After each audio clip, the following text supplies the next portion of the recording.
أصعب مشاعر الوجع لما تحس إن أنت نفسك حد يمسك إيدك دلوقتي،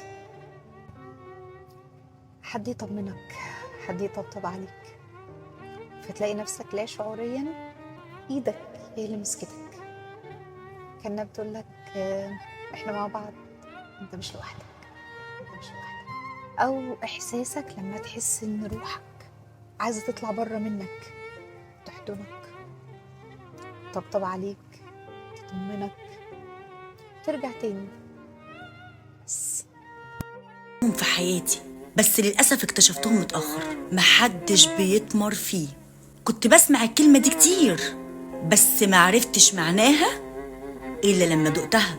مهما عملتي أول إيد هتتعض هي إيدك انتي.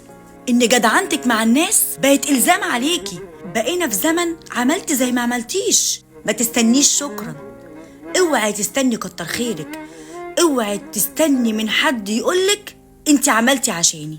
هتستني كسرة، وهتستني قهرة، وهتستني وجع. كل اللي عملتيه خير هيتردلك بشر، إلا من رحم ربي، وبقوا قليلين قوي. يبقى طاقتك وصحتك وعطائك لنفسك، عشان محدش هيتمر فيه. لكم نبذه سريعه عن الست اللي اخترعت المحشي. دي كانت ست فاضيه ما وراهاش اي حاجه خالص، ايام القبائل زمان، ايام ما كانوا الرجاله بيروحوا يحاربوا في الصحراء ويرجعوا بعد شهر، يروحوا على الحصان درجن درجن ويرجعوا بعد شهر.